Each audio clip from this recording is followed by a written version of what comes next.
Brutal.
Okay, so just come in from the boiling water test, and are still, you can pick them up now. This is the R50 Seeker with those hero marks from the car crush. I felt that in the car, ground upon the patio slabs.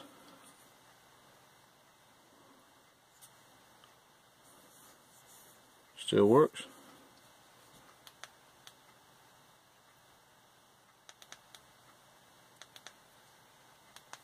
Ah, it's gone flat now, so charger's gone. That's what that red indicator stands for. Now there will be one thing I gotta say. When I did charge this up, which is via a very simple effect of taking off this rubber boot, and then take my sunglasses off from bright outside, you put it in there, you get a lovely red indicator there to say it's charging. When it was fully charged, it took a few goes to actually fire back up again. Now whether that was the battery sort of moved inside or whatever, I don't know, but I pressed that, oh, perhaps it's not fully charged, so I charged it overnight and I still couldn't get it to go again in the morning, and it went like that and then it fired up.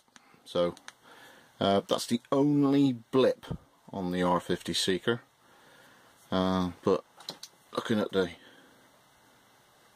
damage on this, that felt horrendous when I was in the car driving over this. Look at it. I would love to watch back actually and see the footage of that, because it felt nasty.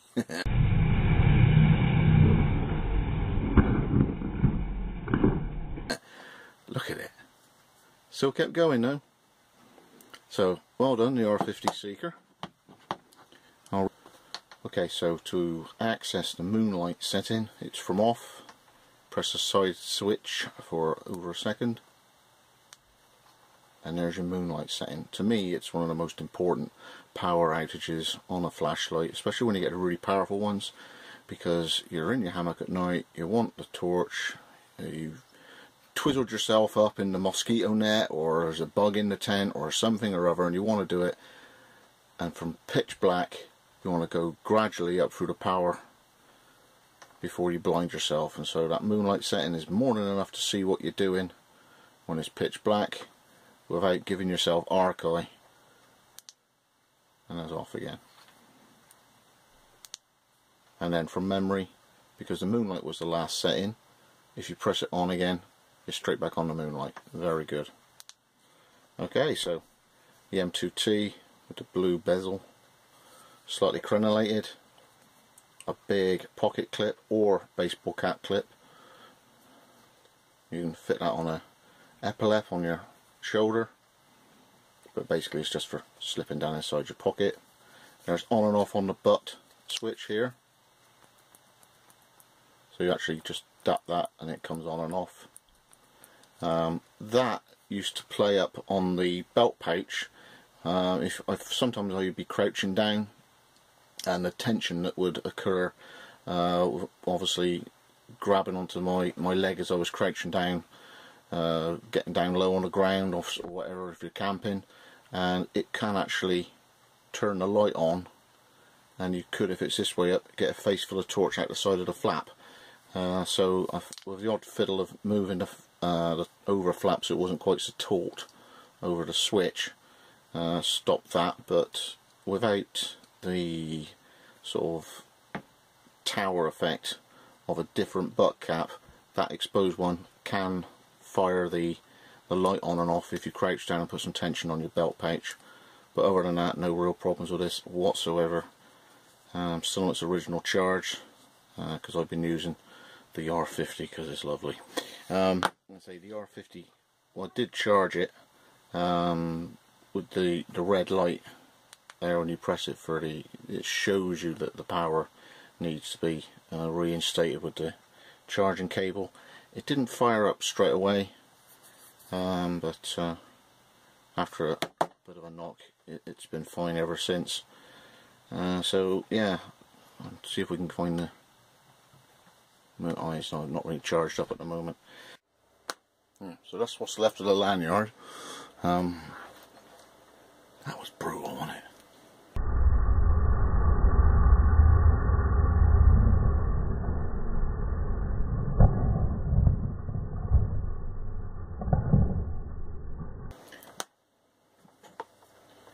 Wonder if it's got enough charge in it.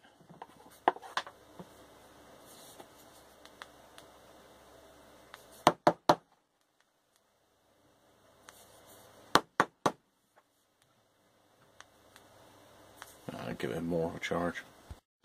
So while I've got the R50 Seeker charging up on its dedicated plug-in USB lead, I'll go over a few more details on the M2T. The strobe on this one apparently is faster than it was before, so we're looking at 13 cycles a second. So strobe effect, guys. 1, 2, 3. Yeah, that's quite nasty. So it's about a third as fast again.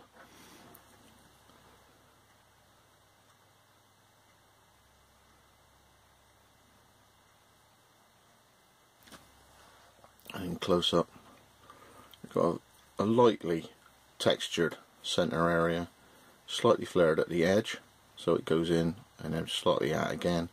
That's got a moderate amount of knurling, but it's quite fine.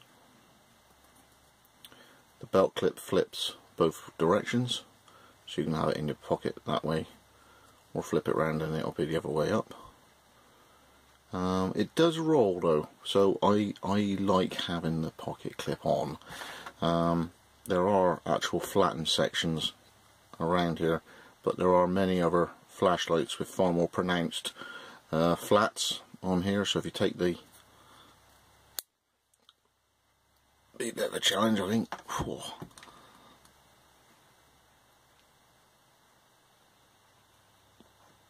Oh. It's off, but yeah, it rolls quite happily. So having the pocket clip on prevents it rolling off the cafe table as you show it to your mate with your nice frappuccino. But a very attractive flashlight. Well, till I get a hold of it and do some testing, that is. Look at that. That's hero marks. And from what I picked up in the instructions, it's 2 CR123s in there. So let's double check that in a minute.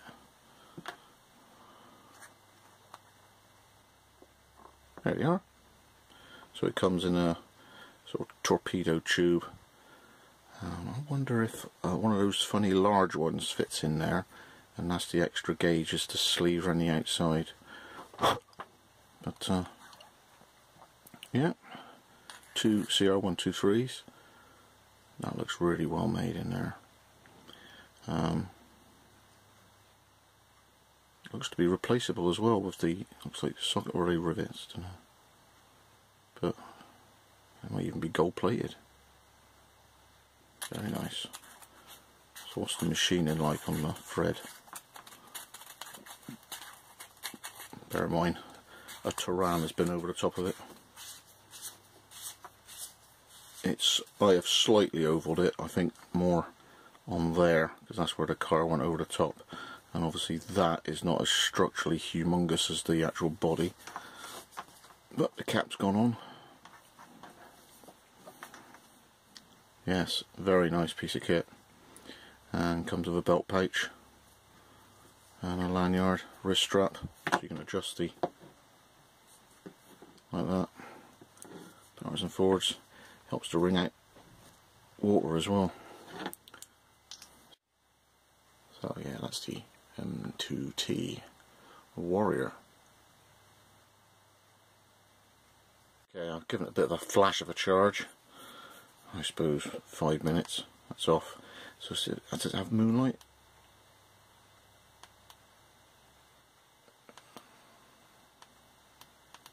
And it's giving me the red light again. Okay, so it's a bit flat at the moment. So we'll have it retire gracefully. There's a lockout function on this one where you press and hold. Let's have a read of this a second of the lockout. Lockout. With the light off, press and hold the side switch for more than 1 second. The light will turn on at low mode, and you hold it for 2 seconds more, the light will lock out. I think that what that is so it doesn't turn on inside a pack and then you come to use it and it's a lot flatter than you thought it was, so you can actually sort of lock it like a phone, so that's encouraging. And no moonlight setting on this one, so if you're obviously camping in the pitch black or out in the pitch black and you turn it on, just turn it on with your hand over the edge before gradually uncovering it so as not to blind yourself. I love this thing. I think it's the extra girth and weight. Actually feels like there's something in hand. I'll be very interested in something that was twice the length of this. So 2 of those batteries, which will put it about that long. That to me would be a torch for, you know, a security guard,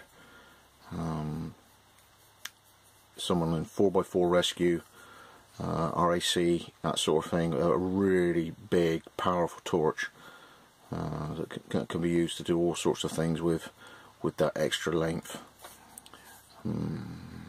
Love it.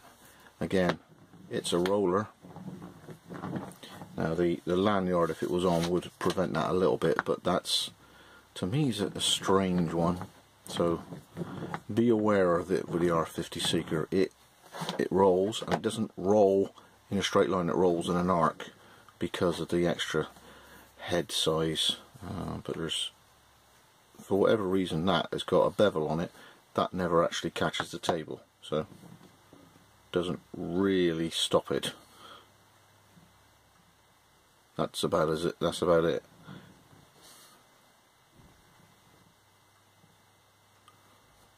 So be careful when you're on small tables. The other thing, of course, is I prefer ends with a little bit of crenellation, so if you decided on leaving it down and then turning it on, and it turned on, you'd know it was on with the little flashes of light coming out of the little perks.